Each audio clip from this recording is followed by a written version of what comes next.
La ceremonia de graduación de BYU de agosto de 1983. Hace 23 años, si pueden recordar, en esta misma ocasión, ofrecí la primera oración en la cual dije: hoy nos hemos reunido vestidos con las togas negras del falso sacerdocio. Ahora bien, desde entonces muchos me han preguntado si de verdad dije tal cosa, pero nadie me ha preguntado a qué me refería. ¿Por qué no? Pues algunos ya sabían la respuesta y para los demás en BYU no se hacen preguntas. Pero... vaya, no esperaba esto. Mucho se ha dicho sobre la Universidad Brigham Young, pero ninguna ha sido tan crítica como las cosas que a veces dice Nibley. Y lo mismo ocurre con ciertos aspectos de la Iglesia, hablando institucionalmente. Él realmente es un crítico muy duro. Y Hugh, por supuesto, sobrepasa a los demás. Él no trata de ser esotérico, sumamente inteligente, sino pienso que su compromiso es tan visible y ha sido tan marcado y repetido tantas veces que ese no es el motivo. Debemos enfocarnos más en lo que Hugh está diciendo. ¿Sigue hablando tan rápido que nadie puede entender lo que dice? Nadie sabe lo que él sabe. Y eso, por supuesto, hace difícil entenderlo. A veces pienso que ni yo lo conozco. Yo estoy agradecido de que Hugh Nibley, con su brillantez, no haya nacido en la Edad Media en alguna asignación monástica que tendría que efectuar con su brillantez. En cambio, estoy agradecido de que él haya sido destinado a estar aquí durante la dispensación del cumplimiento de los tiempos, donde podría cultivar su genio y poner su capacidad a la disposición del reino. Y Hugh Nibley, en su campo de estudio, es el erudito más notable que tenemos. Él está tan enfocado en las cosas de mayor importancia y es tan sumiso espiritualmente que le impacienta la mediocridad, le impacienta lo superfluo y por eso a veces lo llaman excéntrico. Cuando en realidad pienso que estas cosas demuestran su profunda devoción. Sabe, hay que entenderlo por lo que es y dejarlo así. ¿Él es un cínico y un pesimista? ¿Y solo dice cosas negativas? Sí. ¿Es un optimista, un idealista con mucha esperanza por el venir? Sí. Algunos dirían que uno no puede ser todo eso, pero él sí puede. Nunca me he considerado un participante, sino un observador, siempre observando, siempre encontrándome en una posición en donde puedo echar un buen vistazo. Pero todos están en esta misma posición, si quisieran aprovecharla y si se dan cuenta de dónde están. Vagamos como forasteros buscando cosas que reconocer y cuando encontramos algo que es bueno, verdadero y bello, eso es un reconocimiento y te das cuenta de eso. No para analizarlo, sino que viene a la memoria. De repente te viene. Lo he visto, sé que es verdad y etcétera. Sigo buscándolo. Uy. Un momento. Tienen que estar escondidos por aquí. Quiero decir, dame una pequeña señal aquí. Estaré agradecido, pero no quieren hacerlo. Hay que buscarlo. Siki matayo foco. Sí, sabemos que Sikio, pero esto no es la pregunta. Matayo foco. Estamos buscándolo desesperadamente. Esta es la búsqueda de la inscripción. Veamos. Acaban de esculpir eso. No han hecho nada aquí. No lo veo allí. No, está aquí. Me voy por aquí.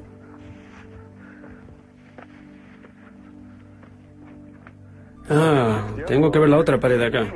Voy a bajar por aquí. Adiós, nos vemos. La Universidad Brigham Young, asociada con la Fundación de Investigaciones Antiguas y Estudios Mormones, presenta La Fe de un Observador. Conversaciones con Hugh Nibley.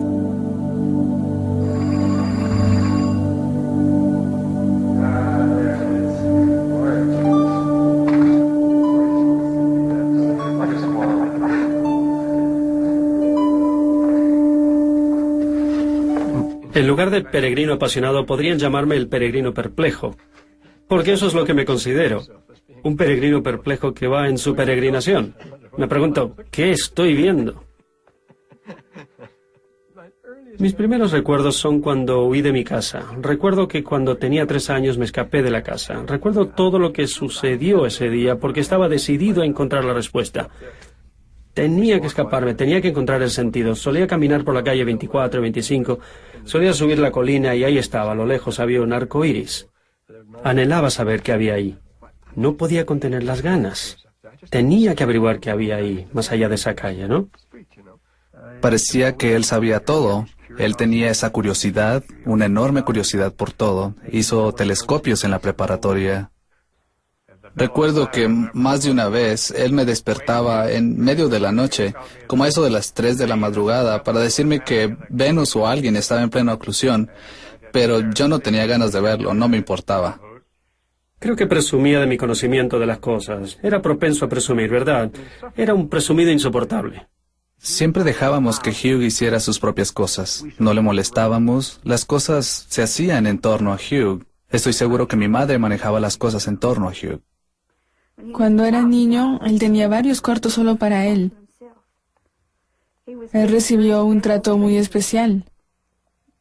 Él era el preferido de su madre y por eso él sufrió mucho.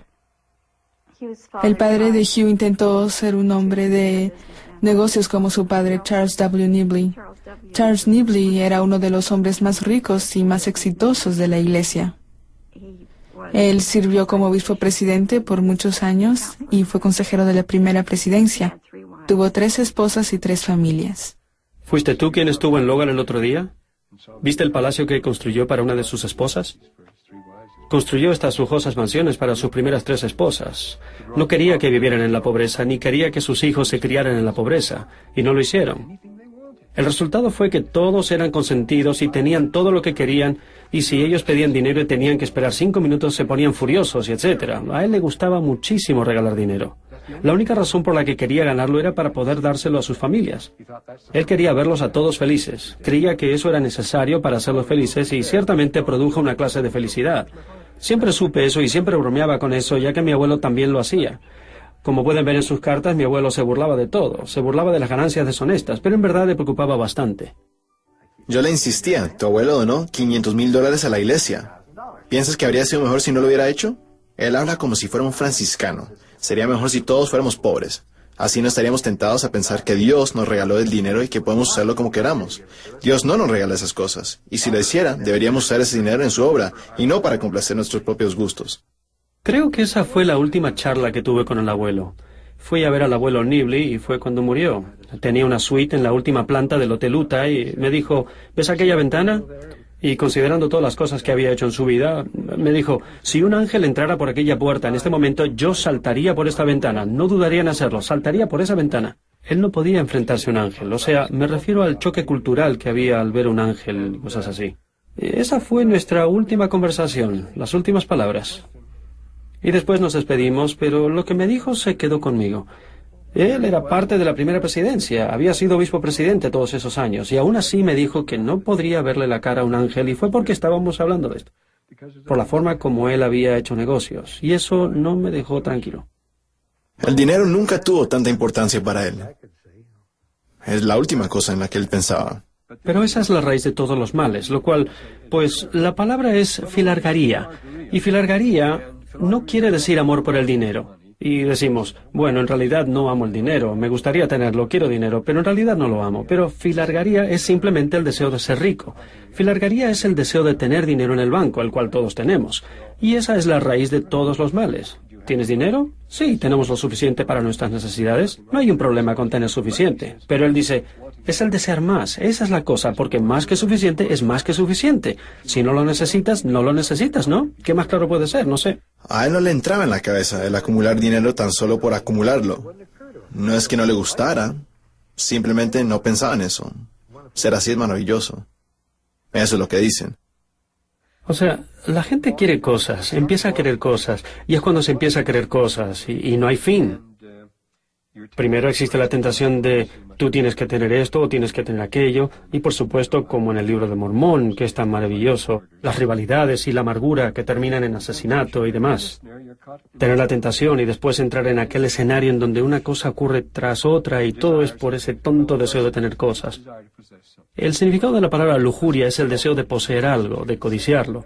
Esta es una palabra muy fuerte que asociamos con sexo, pero en realidad no quiere decir eso. Es ese deseo de, yo tengo que tener eso. Mi corazón está puesto en esto. Tengo que tener un carro fino, nuevo o algo así. Ahora, eso es tonto y dañino. Otra vez, os digo que es más fácil pasar un camello por el ojo de una aguja que entrar a un rico en el reino de Dios. Esto es una parábola y era una expresión de imposibilidad. ¿Qué palabra? La imposibilidad. Un camello pasar por el ojo de una aguja es absolutamente imposible, ¿no? Y los apóstoles se asombraron de eso. Ellos no sabían de tal puerta por la que tendría que pasar. La idea de que un hombre rico debe dejar sus riquezas para pasar por el ojo de una aguja y todo aquello. Fue como si esto no pudiera ser efectuado, salvo por un milagro especial de Dios. Era una dispensación especial. Fíjese que cuando los apóstoles lo supieron, ellos estaban completamente sorprendidos, estaban atónitos, no sabían, como dije, de ninguna otra explicación. Lo tomaron literalmente. Aquí dice, y esta no es una buena traducción, pero dice que se asombraron en gran manera. Estaban tan sorprendidos y desconcertados de que él dijera que era imposible que un hombre rico llegue al cielo. Entonces dijeron, ¿quién pues podrá ser salvo? Pues uno no entrará al reino celestial o a Sion si está cegado por la riqueza. No se puede. Este es el título que le pusimos, pero ¿alguna vez ha escuchado la historia sobre el verdadero título? No. Yo pensé que le gustaría el título. Íbamos a llamarlo el legado de Nibley. Yo tenía el modelo y lo invité a venir a mi casa y lo puse sobre la mesa. Él estaba con Phyllis y le dije, allí está el libro. Y pensé, que sería maravilloso, que él saltaría de gozo. Él simplemente dijo, oh, no puede hacer eso, no me gusta, no funcionará. Y le dije, ¿por qué no? Él dijo, bueno, en primer lugar, suena como si estuviera muerto, y no lo estoy. Por otra parte, el legado, ¿qué quiere decir eso? Por fin dije, te llamo mañana, y quizás podamos intercambiar ideas. Mientras tanto, hice unas investigaciones, y cuando lo llamé, pensé que podría convencerlo. Le dije, Hugh, está en el lomo del libro, está en la tapa, está en la sobrecubierta y en cada página. Y si lo cambiamos, nos costará $1,100. Y yo pensé que diría, está bien, puedes hacerlo. ¿Sabes lo que me dijo? El típico Nibley. Cámbialo y sácalo de mis regalias. Y me quedé boquiabierto y dije, Hugh, ¿tanto te importa este título? Él dijo, no, me importa poco mis regalias.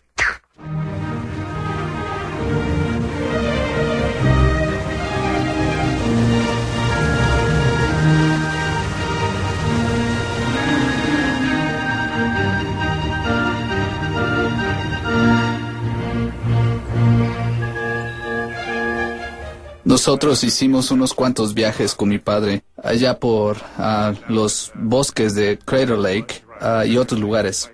Él siempre se levantaba antes del amanecer y siempre nos contaba que había visto 2 o 3 osos. Obviamente nosotros nos reíamos de él porque él siempre decía que había visto unos osos, hasta que una mañana me levanté temprano y lo primero que vi fue un oso. Entonces suponemos que sí, que él sí había visto osos.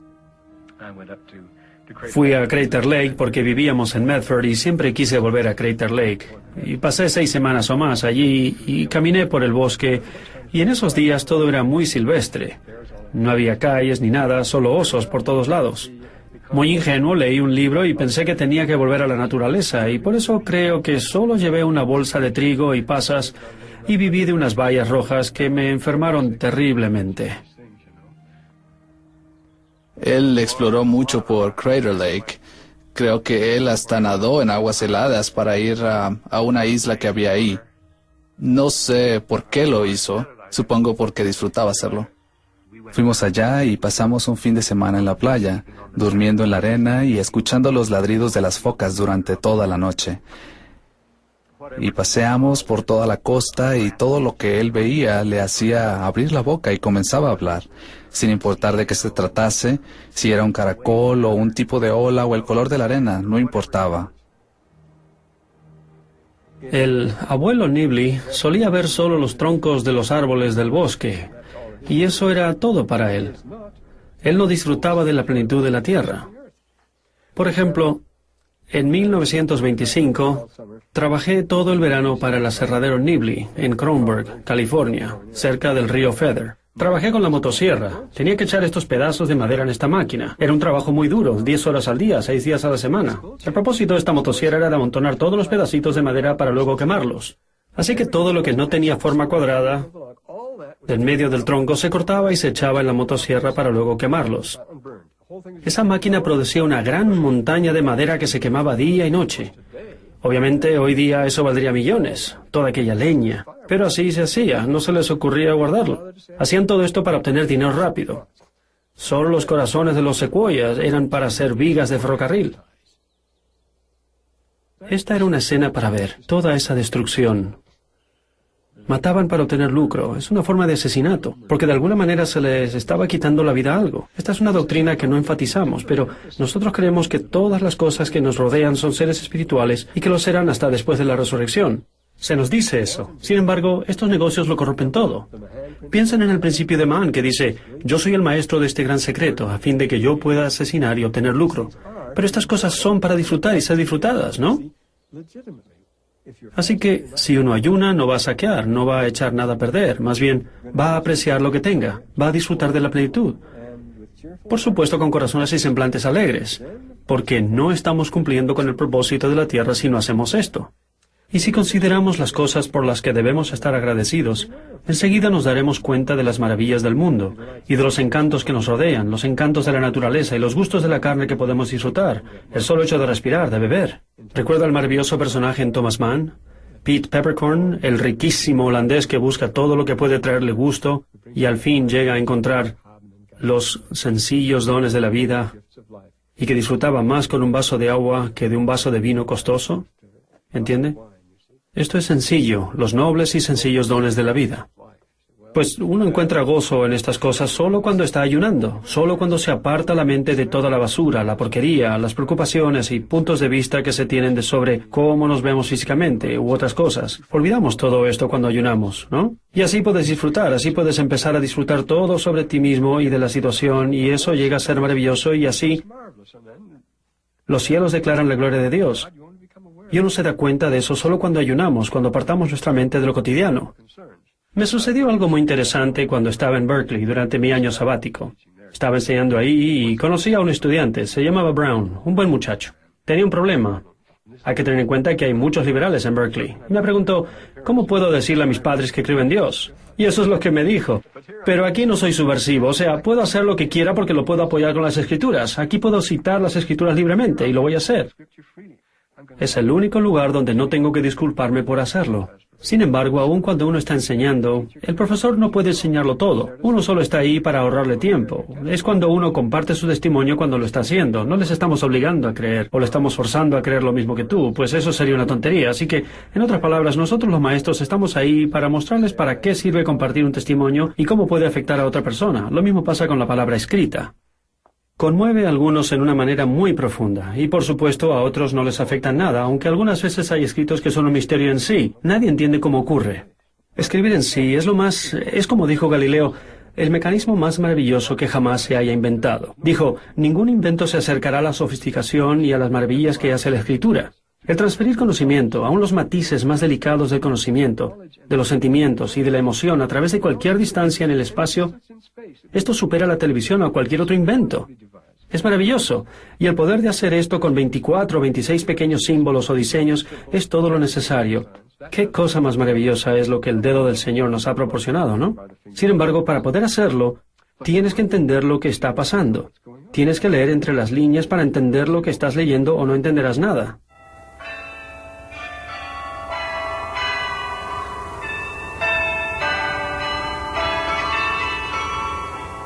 Lo conocí cuando estaba en la Universidad de California, en 1933.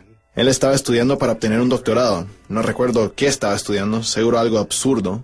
Una cosa interesante sobre él es que le importaba un comino el obtener un título. Una universidad no es nada más que un lugar para presumir, y eso es lo que hacen. Todos conscientemente juegan un papel ahí. Todos buscan eminencia. Ese es su objetivo. Su objetivo es la eminencia. Para eso viven. Es como el predicamento del personaje de la obra Fausto, ¿no? En el primer acto, Fausto dice, yo soy médico, soy un invitado aquí. A mí me llaman el maestro, aún me llaman doctor, y aquí estoy, engañando a toda esta gente por todos estos años.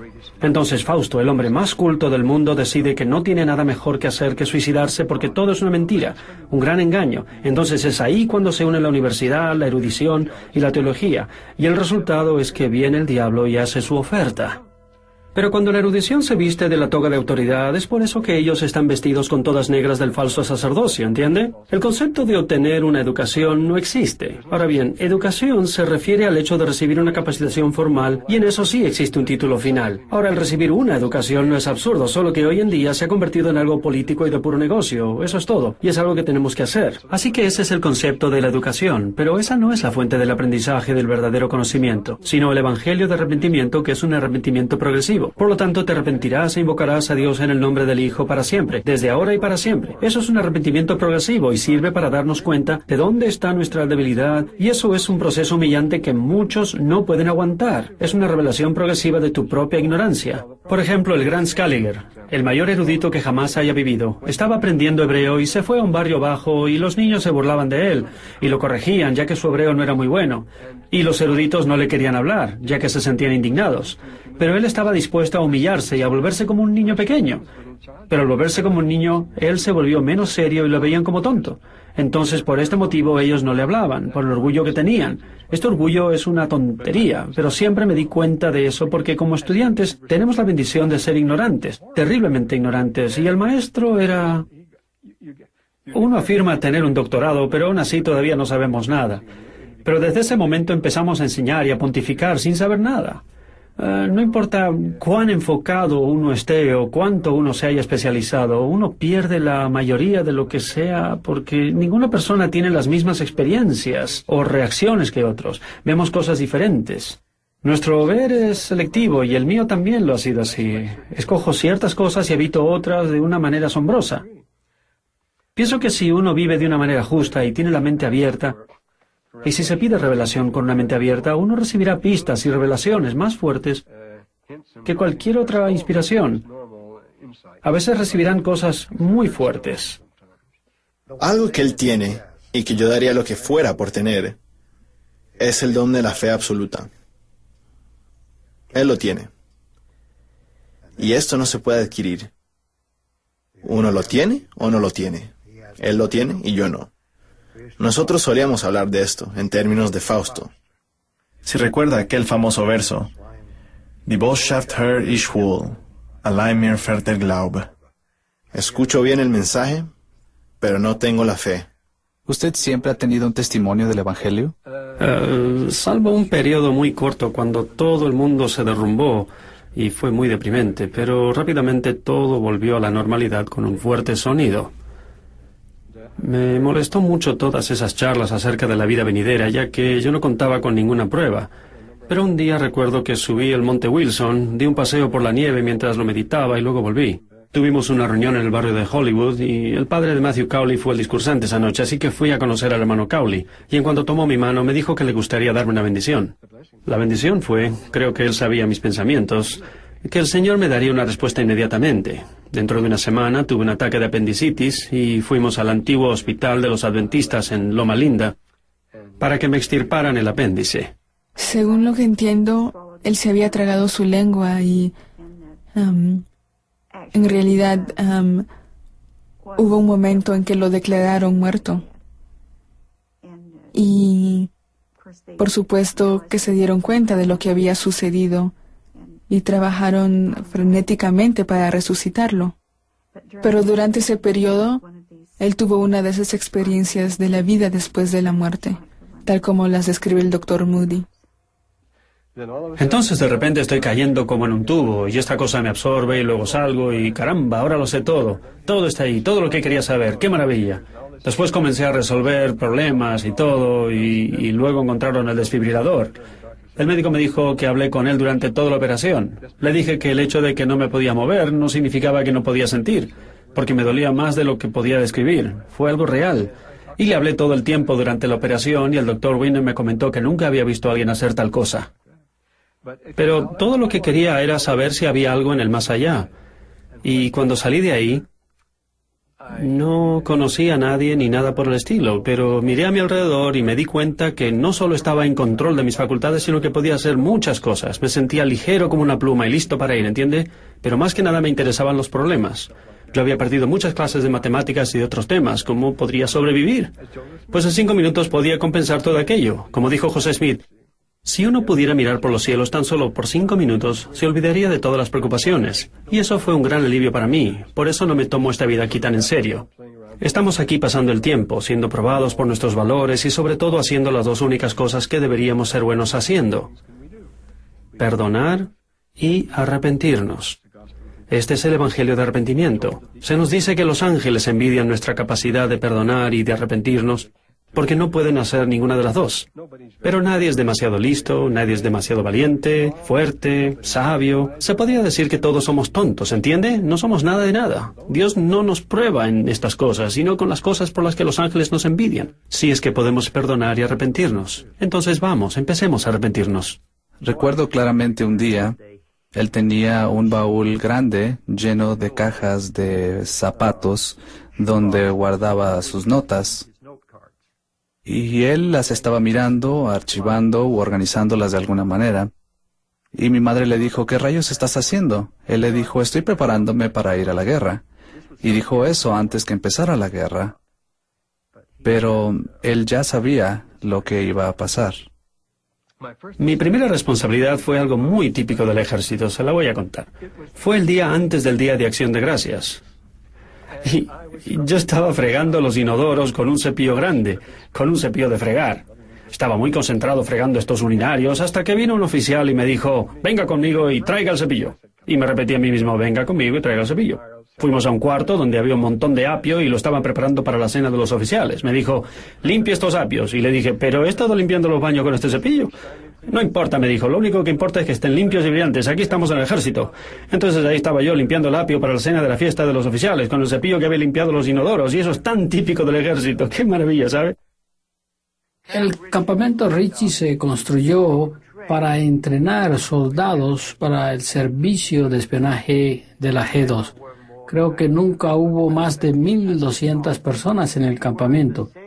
Nosotros estábamos en la misma clase de alemán. Ahí está Hugh Nibley en la tercera fila. Él es la segunda persona a la izquierda.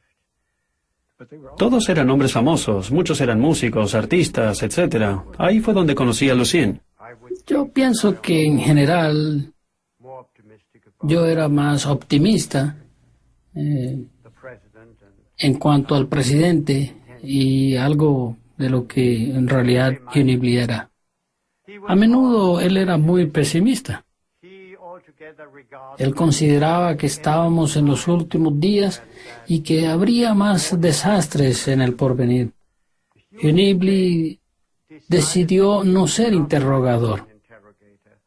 La idea de presionar a otros soldados que estaban bajo órdenes de no revelar información, a decir cosas que no debían decir, le parecía a él inmoral. Entonces, él entró en una sección llamada el Orden de Batalla, cuyo propósito era averiguar contra quién se estaba enfrentando cada batallón del ejército. Estos equipos debían acompañar solo a los grupos del ejército. Eso era lo más seguro que un oficial podría hacer, con una excepción.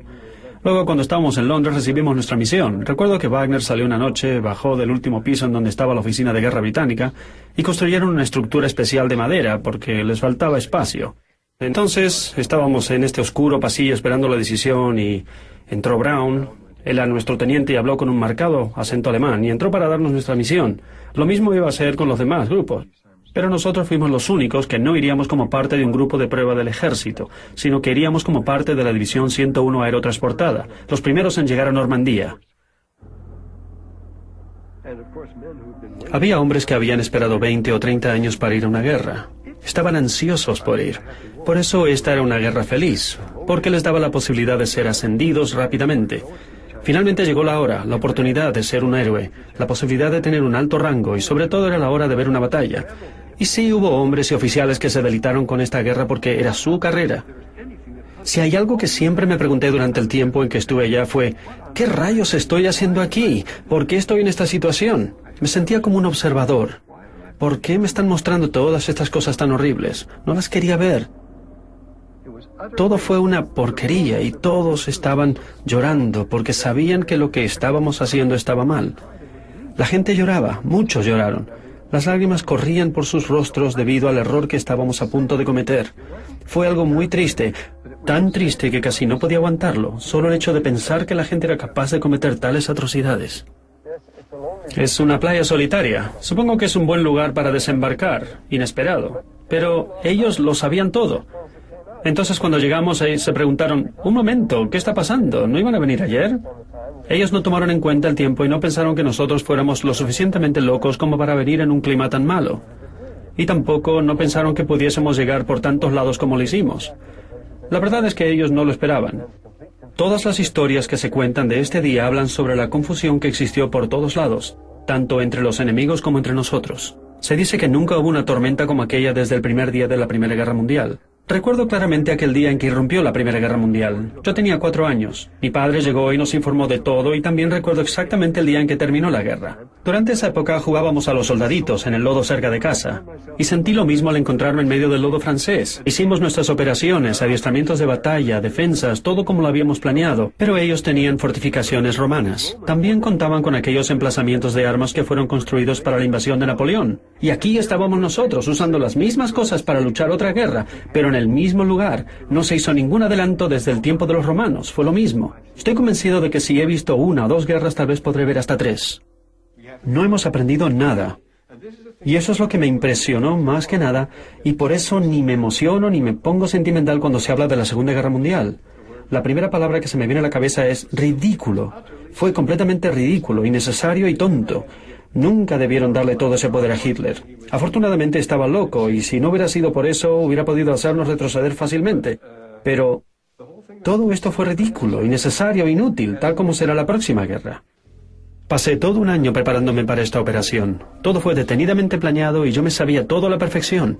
Todo fue coordinado tan cuidadosamente, tal como dicen los detallados planes de la guerra nuclear.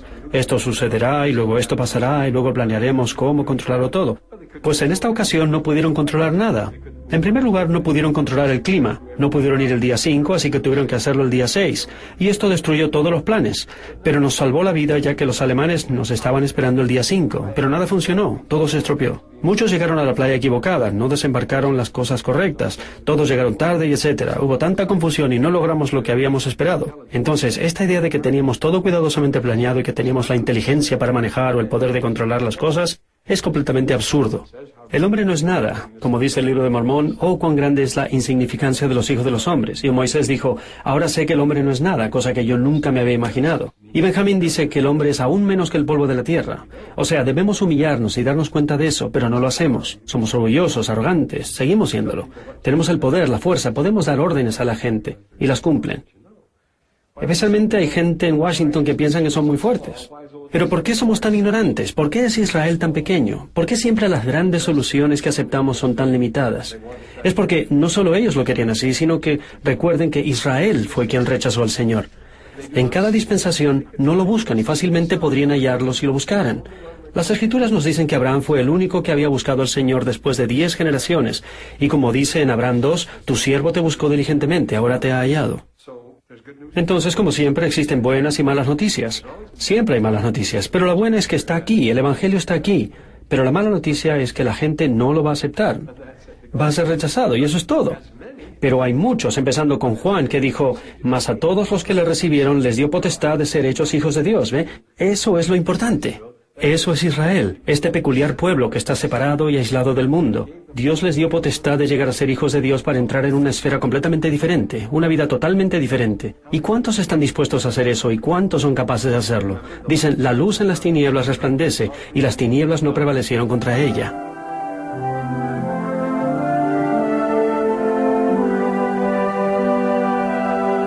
A Nibley le fascinan los ritos. O sea, él es un hombre que no solo investiga una cultura, sino que analiza sus ritos, R-I-T-O-S. Además, está convencido de que estos ritos están de alguna manera conectados a las ideas del templo y hasta con la fundación de la civilización. Egipto parece ser la capital o la sede que está relacionada con muchas otras culturas, tanto temporal como en el espacio. Los egipcios se dieron cuenta, tal como nosotros, de que la vida viene del sol. La energía del sol nos llega como la sensación de la luz. Y si uno está en Egipto, entenderá que el sol domina el paisaje. La luz y la vida son literalmente inseparables. Eso es un hecho científico en nuestros días. La luz del mundo es la vida del mundo, tal como nos dicen las Escrituras. Aquí estamos en los misteriosos y oscuros pasillos debajo de los templos egipcios, pero aún aquí hay lugares de gozo y aquí encontramos símbolos de gozo. Aquí por el último paso hay un dibujo del sol al atardecer que envía sus rayos del cielo y, como dice, aún hasta los lugares oscuros. ¿Quién quiere caer en un mundo de tinieblas dejando todo eso atrás? Creo que solo los egipcios eran lo suficientemente sinceros para darse cuenta de que esa pregunta era fundamental en cuanto a nuestro propósito de la vida. El texto más viejo del mundo se encuentra aquí. Los primeros humanos no eran unos primitivos que hacían cosas sin sentido, que bailaban y practicaban canibalismo. Esto, aunque no lo crean, es una doctrina muy avanzada. Solo hay un texto más viejo y es el que viene de la piedra Shabaco. Bueno, este es el fin de nuestro viaje, pero sabemos que no es el fin. Tal como dice al fondo del pasillo, el sacerdote que canta ha venido para purificarse. Él ha venido aquí para ser purificado. Y luego empieza con un himno de loor y gozo. Onekef, Anekef, Wespin, Nanek, Él vive, Unis vive, Él no muere, Emtemef, no muere, Unis no muere, este Unis no muere, Ensekef, no fallece, en Jefef, él no está enterrado. Después de todo puede estar aquí, pero no está enterrado. Unis no está enterrado, y sigue y sigue. Y por fin llegamos al final. Por esto es claro que él ha recibido todas las ordenanzas. Le dicen, Pesher en Yektu, tú has caminado por los sagrados centros ceremoniales. Sé de eso porque escribí un artículo sobre aquello, pero no quiero hablar de esto. Finalmente dice, tú eres resucitado, terminado. Y eso demuestra el afán de los egipcios de usar palabras con varios significados. Las varias partes del cuerpo son de Atum, el dios creador, o todo es Atum. A los egipcios les encantaba jugar con palabras, y creo que Emtemet quiere decir completo o perfecto, y en este caso las piernas están restauradas, una descripción de su estado físico. Su rostro, su cabeza y aún hasta su lengua ya son perfectas.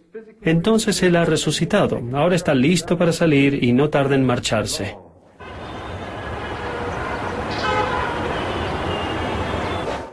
El positivismo de la ciencia moderna nos ha obsesionado con esta idea de que a los egipcios les invadía esta preocupación morbosa de la muerte, la penumbra y la tumba. Esta oscura imagen de la momia que asociamos con los egipcios está muy lejos de la realidad. La resurrección es el tema de los egipcios, no la muerte. Miren este hombre. Está con propósito y alegría, mirando hacia adelante. Las manos sobre su cabeza están levantadas en gesto Ka, el cual es el saludo del espíritu que está pasando a la existencia más alta, el cual es el Ka. Cuando uno entra en la presencia de un ser importante, tiene que levantar las manos para mostrar que no lleva armas. Y también para mostrar que uno no tiene ninguna mala intención y para demostrar confianza. Aquí él está entrando con confianza a la presencia del Padre. Siempre lo llama el Padre. A eso lo sigue el Jetum, o el abrazo. Y luego lo abraza y se convierte en su hijo. Tengo amigos que dicen que no solo no creen en tales tonterías, pero tampoco creen que yo crea en estas cosas. Me dicen, no es posible que creas una cosa tan ridícula. Tales cosas son absurdas y antiguas, pero yo creo que no estamos lejos de estas cosas, especialmente cuando es algo que nos fascina. ¿Qué es lo que más queremos? ¿Qué hombre no daría todo por tener una vida completa, o sea, una vida abundante, aún la vida eterna? ¿Cuál es el mayor don? Es la vida eterna, pero muchos dicen que no hay tal cosa. Bueno, ellos dicen eso, pero están fascinados con la idea de la vida eterna. Si hay posibilidad de tenerla, uno hará todo lo necesario. Creo que es importante que tengamos estos registros y que los repasemos para entender la vida mejor. ¿Qué debemos buscar en estos registros? Primer Nefi termina con 4 cosas que nunca debemos buscar. La primera es la ganancia, la segunda es el poder, la tercera es la popularidad y la cuarta, las lujurias de la carne. Todas estas cosas van juntas y son las cosas que todos buscamos y son nuestros objetivos. Entonces nos preguntamos, ¿cuáles deberían ser nuestros objetivos? Pues Abraham, en el versículo 2, dice lo que él buscaba y deseaba. Dice que él buscaba mayor felicidad, paz y reposo para él. Buscaba las bendiciones de los padres y el derecho al cual él debía ser ordenado a fin de administrarlas, habiendo sido él mismo seguidor de la rectitud. Obviamente él nos da un ejemplo, pero hay que recordar que estamos hablando de cosas sagradas, Cuando las mencionamos hay que hacerlo en el momento apropiado. No podemos tratar estas cosas ligeramente. Hay que tomarlas en serio. Hay que entender que el gran énfasis del pueblo de Israel es que es un pueblo sagrado y apartado. La palabra peculiar, sigil, es la que ellos usan y que se asemeja mucho a la palabra latín, sigil, que quiere decir ser sellado. El Señor usa las expresiones un pueblo sellado, peculiar, apartado y reservado para describir a Israel, pues uno debe ir aprendiendo tanto como pueda, debe ir creciendo para sacar el conocimiento de todas las épocas del mundo, y el conocimiento es limitado para aquellas personas que lo reciban. En todos los monumentos egipcios el rey tiene que seguir una cosa: mat, rectitud, mat, justicia, equidad, honor, un orden social estable, y todas las cosas como deben ser. Se podría decir que el Hijo amado es el único que tiene las dos cosas más importantes. Él está lleno de gracia y verdad. La verdad no se relaciona con cosas falsas, y la gracia no se relaciona con nada negativo, como el egoísmo, la mala intención, la conspiración, el aprovecharse de otros, los ascensos injustos, el poder y todo eso. La gracia es lo opuesto a todas estas cosas, es caris. Nuestra palabra animar es semejante a esto. También la palabra griega caris latin gracia, que quiere decir gracias, o sea, un regalo gratis, un regalo por el cual no pides nada a cambio. Es lo que uno siente cuando regala cosas a sus hijos. Uno lo hace no por lo que ellos puedan hacer por él, sino porque los ama, ¿entiende? Entonces la gracia es, pues existe la tendencia de volver a las nuevas traducciones, las cuales tratan del amor y son correctas. Entonces la gracia y la verdad. Abraham dice desde el principio que él mismo era seguidor de la rectitud. La rectitud es desear también ser poseedor de gran conocimiento. Él siempre quiso poseer conocimiento y luego también quiso poseer un conocimiento mayor. Aquí es donde nos distinguimos, ¿entiende? En estos días hemos perdido el interés por el conocimiento, lo cual es algo muy interesante. Queremos poder, reconocimiento y cosas por el estilo, pero el conocimiento por sí mismo no nos llama la atención. Me sorprende cuántos estudiantes me dicen, no nos diga algo que no sepamos. Algunos se me acercan y me dicen, hermano Nibley, yo nunca había escuchado de esto antes. Y yo les digo, claro que no, por eso están aquí, porque no saben de estas cosas. Pero no, ellos quieren que les comparta el mismo testimonio. Deseando también ser el poseedor de gran conocimiento y ser un seguidor más fiel de la rectitud. Fíjese, este es el evangelio del arrepentimiento. El querer ser un seguidor más fiel quiere decir que no había hecho lo suficiente para hacerlo. Nunca hacemos lo suficiente, tal como el hombre Adán, que siempre está buscando más luz y verdad, o luz y conocimiento. Abraham no solo tuvo que compartir sus conocimientos con los egipcios, sino que tuvo que adquirir conocimiento de ellos. Egipto era el centro intelectual y espiritual en aquellos tiempos. Abraham tuvo que entrar en este mundo porque él era el padre de los fieles, y por él el evangelio se extendería por todo el mundo. Él tuvo que conocer el mundo y el mejor lugar para empezar era Egipto. Entonces lo hizo y nosotros tenemos que hacer algo semejante. Gracias a la prolongada sequía de aquellos días, del cual testifica la diferente literatura, los ritos religiosos se habían degenerado y se convirtieron en ritos de naturaleza desesperada y sangrienta para traer la lluvia, para que volviera la prosperidad de la tierra y sucesivamente. Fue una época de hambre. Durante toda la historia de Abraham hubo muchas plagas y hambre por las cuales culparon a Abraham. Abraham se hizo muy impopular, y por eso decidieron que Abraham sería un sustituto ideal para que tomara el puesto del rey en los sacrificios. El rey era responsable tanto de la prosperidad y la fertilidad de la tierra como de la victoria del ejército. Cuando estas cosas fallaban, ellos debían matar al rey, y aun si no fallaban, el rey debía ser sacrificado cada 30 años durante la fiesta del Sed para renovar su fuerza. Pero el rey encontró un suplente, y hay mucho que decir sobre estos sustitutos. Se nos dice que inclusive Abraham pasó por este rito, pero que fue rescatado por un ángel en el último momento por medio de un terremoto. En cuanto el ángel lo rescató, lo llevó hasta los cielos donde le mostró una imagen. El ángel dibujó todo en este bosquejo, y se dirigió a Abraham y le dijo, cuando vuelvas a la tierra, haz una copia de esto. Pues le mostró este diagrama del cosmos, y se parece mucho a nuestros facsímiles, y por supuesto lo vemos como el ojo del Hefesto. El faraón juntó a toda su corte de 365 nobles para que trajeran a sus hijos a la corte en donde Abraham se sentó en el trono y les enseñó sobre el sol y las estrellas. Aquí está el facsímil número 3, donde Abraham está sentado en el trono de faraón, hablando del firmamento. Ahora aquí hay algo muy interesante. La figura en el trono es Osiris. Por supuesto que es Osiris. Tiene que ser él. Abraham tiene que haber sido Osiris. Y él es el rey, pero todo comienza con la primera figura. Osiris está tumbado en el altar y grita, rescátame, sálvame. Cuando alcanza las profundidades, él gritó y el ángel del Señor vino para salvarle. Él es Horus, y como ven, él es el halcón Horus. El hijo de Osiris es Horus, y Horus viene en forma de halcón, y lo rescata y lo lleva por los cielos. Y antes de que uno reciba el trono más alto, uno debe hacer este viaje por el universo para ver todo, y al final uno toma su trono. Entonces esto es lo que uno hará para al final obtener su gloria. Entonces este es el tema y la secuencia de la perla de gran precio. Entonces 1, 2 y 3, en ese orden. En el gran templo de Dendera, al ir al techo, uno encuentra el cuarto de la resurrección. Aquí encontramos eso del mito de Osiris. El sacrificio, la revelación del cosmos y finalmente la coronación. Empieza con el drama de la expiación o la muerte expiatoria de Osiris. Pero aquí el halcón lo restaura. Aquí se ve que en vez de estar en el altar, él es el disco que se levanta, no el disco solar, sino es el Jépero, que significa que cambia su forma, preservando su identidad, pero transformando su forma, levantándose. Eso es el símbolo de la transformación y ascensión, ambos. Tiene que levantarse, tiene que hacer un viaje astral. Estas son figuras astrales. Hay estrellas esparcidas por aquí, como verá, y aquí está el rey, quien se está pasando por los cielos con el cabil entre sus cuernos. Probablemente esa es la constelación de Tauro, pero como verá hay dos naves celestiales tal como las hay en la inscripción.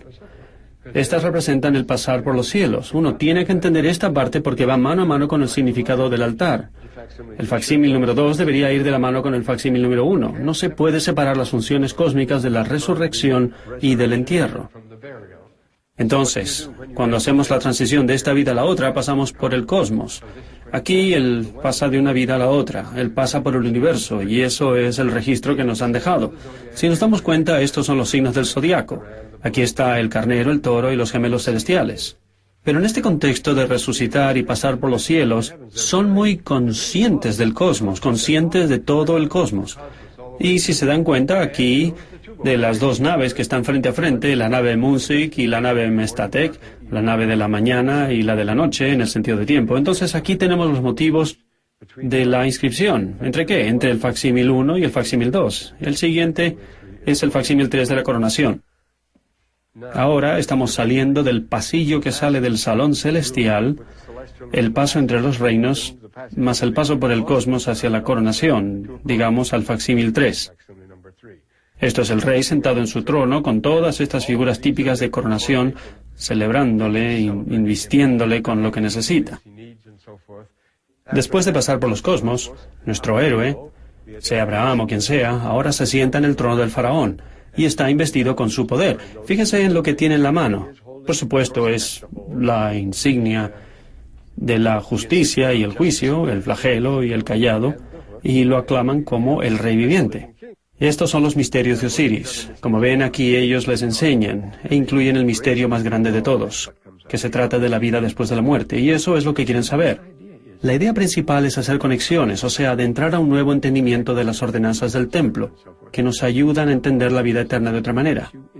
Y el mundo no entenderá estas cosas. Y si uno intenta explicar estas cosas con una perspectiva terrestre, como si pertenecieran a este mundo, entonces no va a tener sentido. Pero hay que entender que somos capaces de entender el universo. Hemos sido muy cerrados en este aspecto, y José Smith tuvo la mente tan amplia como la eternidad, y nos presentó todas estas cosas e inmediatamente nuestra primera reacción fue la de estremecernos y de decir, volvamos a la doctrina básica del diezmo y de la palabra de sabiduría, como si eso fuera todo. Es un misterio porque es desconocido para el mundo a nuestro alrededor. En ese sentido es un misterio, pero no debería serlo. Todos somos capaces de profundizar hasta donde queramos, porque todo depende de uno mismo. Hasta el momento todos estamos calificados para ser Osiris. Tenemos que hacer las obras de Abraham, como dice específicamente Doctrina y Convenios, o sea, sacrificar aún nuestra vida si es necesario. Abraham estuvo dispuesto a hacer eso y algún día todos tendremos la oportunidad de demostrar nuestra voluntad de hacer lo mismo. Recordemos que las Escrituras nos dicen que Abraham fue probado al máximo, hasta el extremo, como dice Doctrina y Convenios, y a menos que uno esté dispuesto a sacrificarlo todo, no podrá obtener la vida eterna. No es algo barato que podemos comprar. Estas son las grandes bendiciones de Abraham, Isaac y Jacob, y las tenemos que comprar, aún con nuestra vida. Como dice la historia, Abraham estaba sentado frente a su tienda en las llanuras de Mamre durante un caluroso día. Uno tiene que entender que este fue un día muy caluroso, tan caluroso como el aliento del Gehennim, como el aliento del infierno.